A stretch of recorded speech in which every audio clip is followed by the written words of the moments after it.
SSC ও সমমান পরীক্ষায় ফলাফল ঘোষণার পর উচ্ছ্বাস প্রকাশ করছেন উত্তীর্ণ পরীক্ষার্থীরা। রাজধানীর বিভিন্ন শিক্ষা প্রতিষ্ঠানের চিত্র জানাতে সরাসরি যোগ দিচ্ছেন সহকর্মী জান্নাতুল মোহনা ও ইদ্রিস আলম। শুরুতে আমরা চলে যাচ্ছি মোহনার কাছে। মোহনা, ফলাফল ঘোষণার পর পরীক্ষার্থীদের আনন্দ উল্লাস কেমন দেখছেন জানাবেন? ফলাফল ঘোষণার পর যারা আসলে জিপিএ 5 কিংবা গোল্ডেন এ প্লাস পেয়েছে তাদের তো উচ্ছ্বাস দেখছি। অন্যদিকে যাদের আসলে জিপিএ 5 আসেনি কিংবা যারা অকৃতকার্য হয়েছে তাদের মধ্যে আসলে হতাশাটাই বেশি থাকে। তো এই মুহূর্তে আমরা আছি ঢাকার রেসিডেন্সিয়াল মডেল কলেজে।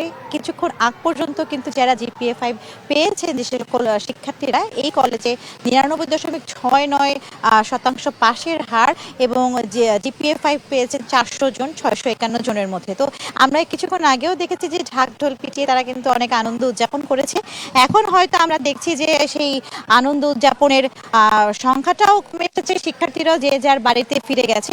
কিন্তু আপনাদেরকে জানাতে চাই যে গত বছরের তুলনায় এবার কিন্তু পাশের হার কিছুটা কম, 62.25% এবং আমরা দেখেছি যে গতবার এর সংখ্যা ছিল আরো বেশি, প্রায় 6.2% পাশের হার কমে গেছে। তো এই নিয়ে আমি একটু অভিভাবকদের কাছ থেকে জানতে চাই যে একটু আপনি জানাবেন যে এই যে এবার পাশের হার কমে গেল, এই বিষয়টিকে আপনারা কিভাবে দেখছেন? আসলে না, পাশের হার যখন কমে গেছে তখনই আমরা আসলে চিন্তিত হয়ে পড়েছি যে আসলে আমার বাচ্চা যে রূপ পরীক্ষাটা দিয়েছে তার আশানুরূপ ফলটা পাওয়া যাবে কিনা।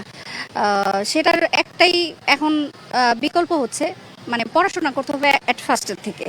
এখন সেটা যে সরকার আগের চেয়ে যে জিপিএ 5 কমছে, আগে তো দেখতাম যে প্রচুর সংখ্যক পরীক্ষাতে জিপিএ 5 পাচ্ছে, কিন্তু এখন তো কমে গেছে। তো কি মনে করছেন যে আসলে পড়ালেখার মান বাড়ছে কি? পড়ালেখার মান বাড়ছে আমি মনে করতেছি যে মানে এই পড়ালেখা করেই আসলে বাচ্চারা এখন মানে রেজাল্ট করতেছে আর কি। যে সব বাচ্চাগুলো এখন ভালো করছে বা করছে সবাই পড়াশোনা করছে প্রথম থেকে খুব, এবং গার্ডিয়ানরাও যারা সচেতন গার্ডিয়ান তারাও খুব পরিশ্রম করছে আর কি। তো একটাই মানে সচেতনমূলক সামনে যারা পরীক্ষা দিবে যে পড়াশোনার কোনো বিকল্প নাই এবং পড়াশোনা করতে হবে। শুনছিলেন একজন অভিভাবকের মতামত। তো আমাদের আরেকজন সহকর্মী আছেন উত্তরা মাইলস্টোন স্কুল অ্যান্ড কলেজে, আমরা সরাসরি তার কাছে চলে যাচ্ছি।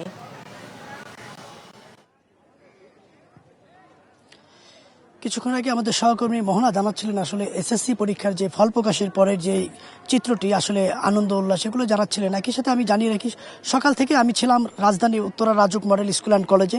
সেখানে পরীক্ষার চিত্র বা শিক্ষার্থীদের যে আনন্দ উল্লাস সেটি কিন্তু আমরা দেখিয়েছি।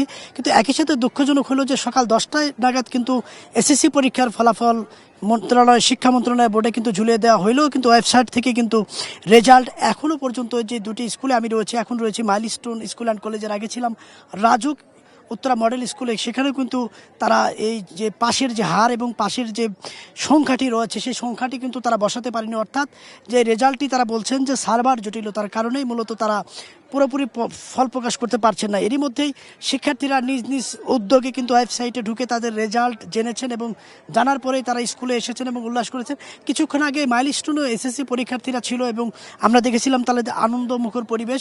একই সাথে তারা এর মধ্যে কিন্তু চলে গেছেন এই স্কুল ছেড়ে। আমরা শিক্ষকদের সঙ্গে কথা বলেছি, তারা জানিয়েছেন 99 পাশের হার এখানে রয়েছে এই মাইলস্টোনে, কিন্তু এখনও পর্যন্ত তারা পুরো যে পরীক্ষার যে রেজাল্ট রয়েছে, এসএসসি পরীক্ষার ফলাফলের যে রেজাল্ট নোটিশ বোর্ডে ঝুলিয়ে দেওয়া হয় সেটি কিন্তু তারা এখনও দিতে পারেনি।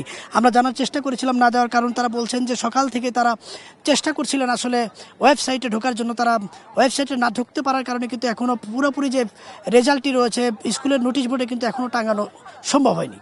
এই ছিল মাইলস্টোন স্কুল অ্যান্ড কলেজ থেকে সবশেষ এসএসসি পরীক্ষার্থীদের সবশেষ তথ্য।